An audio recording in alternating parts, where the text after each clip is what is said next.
Hello and a warm welcome to Federal Special Program Capital Beat. Union Home Minister Amit Shah has asked the Bureau of Police Research and Development to study all post-independence protests in India, particularly those that took place after 1974. Now, this came out in a report in Indian Express. And according to this report, Amit Shah wants the Bureau to look into the financial aspects, into the final outcomes, and behind the scene players of those protests, and come up with a standard operating procedure as a step towards preventing mass agitations by the vested interests in the future. Now, these directions, according to Indian Express, were issued when Amit Shah was speaking at a two-day conference on the national security strategies, which was organized by the Intelligence Bureau. And what he has asked specifically, and I'm going to quote, the BPRD has been specifically asked to analyze the reasons, patterns, and outcomes of those protests, including behind the scene players. This is what Indian Express has quoted. And they have quoted a senior government official as saying that it has been directed that an SOP should be formulated based on the outcome of the study to prevent mass agitations by vested interests in the future.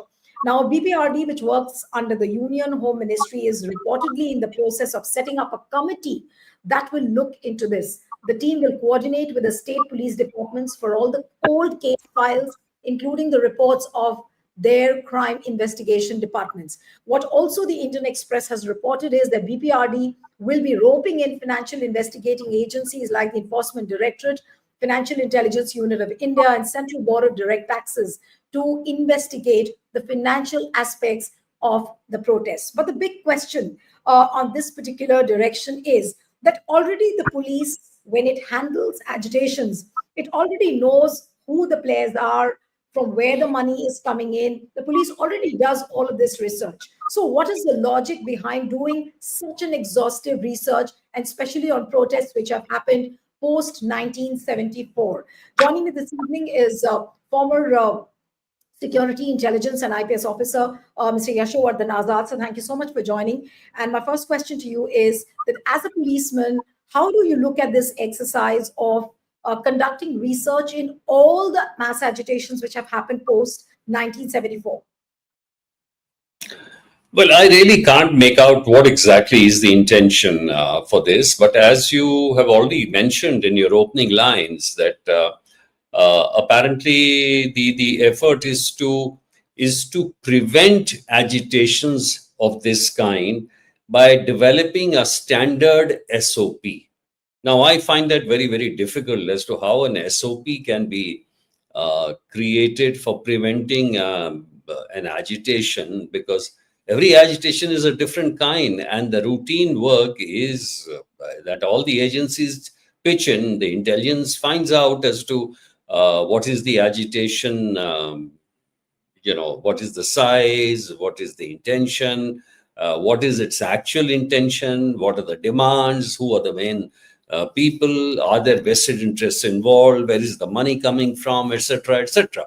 So all this would be available in any case if whatever intelligence agencies keep a record of that, and that should be available easily. But idea is, if the vested interests should not take an advantage, that is what you said. So who are these vested interests? I don't know. I mean, international agencies, I suppose he's referring to, which may take advantage by raising some bogeys or creating misinformation, etc., etc. So that is a routine exercise. So I mean, it's not been clarified, but I believe it's been made at a internal security conference. So maybe it's a nice thing to say also, that let's do research, and BPRD has got some more jobs also to do. So fine. I mean, I don't have any objection with that. No, but one look at some dangerous signals as well, given the fact that this government has a history of quelling the protest. Now, look at what happened during the farmers' protest. Look at what happened during the women's wrestlers' protests. And all that has been handled with a hard hand, with a brute hand, in fact. So, and there is a tendency where the government will come on hard and they will quell the protest, they will try and disperse, they will dilute the protests, and which is against the democratic functioning of any country. So is there a red flag over there when it comes to the democratic freedom, freedom to protest, freedom to assemble, freedom to raise your voices? That should this direction given to the BPRD not worry, especially the activists who raise the voices of the people, of the marginalized or the backwards? Not really. Let's say that the those activists will be treated the same way as they have been treated so far, in the sense that in the women's agitation, but you saw the two iconic photographs of the women wrestlers pinned down on the ground, and Yes. the president of the world, weightlifting or whatever wrestling federation in the new parliament. So these are things which have already been happening. So I mean, there's nothing new. I don't know whether this exercise will embolden them further. I mean, the issues are already there. As you said, two other agitations, farm laws definitely upset the government. But not only did it upset the government, it upset the people also. The way everything was blocked and everything was here. So if they want to find out if farm laws had some international hand or conspiracy, it's all right. If the CA agitation, which was there, which again blocked the roads and things like that, had a foreign component. But I think these things are already, in the information, in the knowledge of the government. So I don't think this exercise will be very, very meaningful, I would say, in any way, or benefit the government by Right. putting the enforcement agencies to see the financial angle. Right. But if you look at what the Indian Express has reported clearly, and they are saying that let's study the patterns and the outcomes of those protests and also behind the scene players. Now, what is the government trying to achieve according to you? And there's a chatter on the social media that the government is scared, and they are trying to prevent a Nepal-like situation or what happened in Bangladesh. So the government is scared because of so many agitations, and especially the vote chori campaign, the vote theft campaign, the kind of traction it has got. It's not just limited to Bihar, it is spreading in other states as well, where Congress units are going to protest, and it's happening across the country. So is that the reason that Amit Shah looks like a worried minister, and maybe that's the reason he's given these kind of directions to the BPRD? Well, if you have agitations in neighboring countries, and especially when students are involved, then naturally there'll be a scare anywhere, because students can turn any movement into a nation-wide movement. And Nepal movement has been highly significant because it has raised the issues of corruption, it has raised the issue of maladministration, and it was a deadly, demonstration, because it's overturned the government. And any government in the neighborhood would naturally become very, very conscious. And if that is the reason but for that, you need your intelligence activity agencies to be a little more active, to tell you situation from the ground as to what is the feeling amongst the students, amongst the traders, amongst the civil society at large, or the poor people, the rich people, as to what they feel about the government, about what they feel about administration, about the public delivery systems. So that is extremely important. This exercise, I don't know whether it's going to help in any respect, because if you're talking about, as you mentioned, the vested interests, so who are these vested interests we are alluding to? Are they the foreigners? Are they some activists here? I mean, that list should also be there with the government. No, So but any agitation. given the fact that Prime Minister himself has called these activists Andolan GVs, that is how he referred to them once upon a time in his speech. So should that not become a reason to worry? Then what if these directions or the study, and if at all there is an SOP on this, what if it is used against our own activists, against our own people? You don't need an SOP to round up all the Andolan GVs and put them under preventive arrest. You don't need that, okay? Andolan GVs are an integral part of any democracy.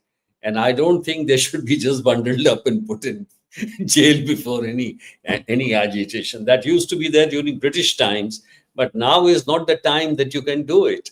And for that, you don't need this so-called whatever survey or whatever you're telling me. Those No, activists are identified. People who are no, but speaking against SIR, people who are speaking against the action of in the CA or the farm laws. So I don't know why this exercise is being done, no, but frankly. as you said that there is no need for there cannot be a uniform SOP for handling agitations. So in that Absolutely. context, if I were to ask you, uh, this having an SOP for mass agitations, for preventing mass agitations with vested interest, is this a laughable idea? As a policeman, how do you view this? I mean, is it a needless exercise which was not needed? Police is already working into it. Maybe the enforcement agencies are also working on it. And there are ample proofs to show that. Yeah. I mean, for every agitation, the records are there. I mean, any agitation which is a big agitation, there are files in which you can make out who are the people involved, who are the activists, who are the conspirators, where did they get their money from, where did they get their lunches from, who ran away where, how many of them are arrested. So this is clearly available. And for every big agitation, you do the same thing. Uh, I don't exactly know what BPR&D can further add to it, except compiling the whole thing, perhaps in a graph chart, and then give a PowerPoint demonstration. That should be a good idea. Right. But what is the logic behind involving the enforcement agencies, the Financial Intelligence Unit? Now, given the fact that any agitation takes place, we already know that the intelligence unit already becomes very active. They give inputs to the Union Home Ministry, and then now involving these agencies separately for this kind of a research. What is the logic behind doing that? Well, perhaps the logic in this particular case, they are confusing two different things. Maybe it is to have a better on ground intelligence to find out exactly what is hurting the people or what is on people's mind. It means that more intelligence in depth from the ground. That is more important. Putting more foot soldiers, refining your reports, seeing that the reports are credible, more supervision by senior officers, and then immediate policy reactions immediately to the information you get. So if you're finding out, it'll be more important to see what are the students are concerned with, what the traders are concerned with, and as I said, the actual the issues which are cornering the minds of the public at large. So that's more important. These SOPs, I don't think there can be an SOP. And I don't know whether this kind of historical survey for BPR&D is good to keep such a record, but I don't know how much is going to help in tackling future agitations. You don't think that there could be some dangerous signals behind this kind of a direction, given the fact that the government does have a tendency to quell mass agitations? So how can this study be, how, or probably how will this study be used by the government? Nobody knows that. But everyone is talking about the fact that, preventing a Nepal-like situation, the government is intimidated with what has happened in the neighboring country. And this is the immediate fallout of that. Well, it's quite likely that because what has happened in Nepal, not only India, there are many countries would be perhaps thinking how to gear themselves up, their machinery and things like that. So in that, I would have expected that more information on ground and immediate reaction from the government on many issues, on jobs, on business, on social welfare, on public delivery systems. So yes, the way it has been perceived, linking it with Nepal and linking it with the agitations earlier, like farm laws, it does appear that maybe it's a kind of another harsh thing in the offing. But as the way the wording is and the way the announcement is, doesn't seem so. But the enforcement agencies are free to do what they feel like they did in the farm laws, like they did in earlier agitations. So No, that, but if you look at the details, they're also forming a committee. There'll be a committee which will set up to look into all this. They will coordinate with the state police departments. They will open up the old case files, including the reports of their crime investigation departments. So this is the kind of details which Amit Shah has sought. What does it look like to you? If you look at the picture in entirety. well, now that you've added a new dimension, I didn't know that these details that because after many agitations, you're right. Some of the cases are not pursued against the activists. There are meetings and agreements in which the cases are left out in the cold. And if those cases will be raised again and brought up again, there'll be unnecessarily a kind of a bad feeling, ill feeling, which I don't think should be done. Let sleeping dogs lie. That would be my advice. I don't think one should get back into those issues and sort of recreate that kind of a tension again. It's always best to have a fresh mind. You already have a background of how you've dealt with agitations. And it's always good to keep applying the measures of democracy, for dealing, negotiating. I think that's a much, much more important way of dealing with things. We are not KGB where we keep those old, Stasi files and things like that, like in Berlin. But, we are democracy. How are we scared of a few agitations here and there? We should No, be but able are to. there chances, Mr. Azad, that since they're going to deal with the old case files, does it mean that probably some old case files could be opened up, maybe against activists who've been speaking a lot, who've been in the news, who've made the headlines? It does raise certain kind of signals. Well, that's possible. That's possible. It could be some of the actors who are taking, who speaking too much, and some of the cases are pending. They might be, put on investigation again. I mean, because after all those agreements, I mean, what statutory value does it have? Nothing. I mean, government just left it in the cold, and again it can start. So that, of course, is there. It's possible. My last question to you, Mr. Azad, is that you said that maybe the government wants the police to be more active on the ground. So, could there be a message for the policemen as well, for the agencies as well, that look, now the agitations are going to thicken in the days to come, so please pull up your socks and better be prepared? Would that also be a message to the policemen, to the enforcement agencies, to how to handle or maybe handle more hard as far as the agitations are concerned? Well, Neelu, for handling agitations, the police doesn't need any kind of a caution or anything like that. Because one of the things which really worries a policeman or a district chief is agitation happening in a district. And the first reaction to an agitation is sending people, finding out the causes, meeting the leaders, designating a spot. So, you're always on the alert for any kind of agitation or a large size kind of a gathering. So, well, if there's a message, it's a general message from the Home Minister, better be alert. Well, all right. I mean, the Home Minister has a right and the power to give such messages. So he has done it. All right, so we'll wait and see. And as I already told you, that there is going to be a committee which is going to set up, which is going to look into all these aspects. So we do not know how it's going to shape up, but yes, the BPR&D has a big, big task on its hand. So let's see how Amit Shah will use it, maybe in the form of a history book, which is going to chronicle all these agitations which have happened in the past. And who knows, it might be or it could be used against its own citizens and activists. Thank you so much, Mr. Azad. It was a pleasure having you on the program. Thank you. Thank you, ma'am.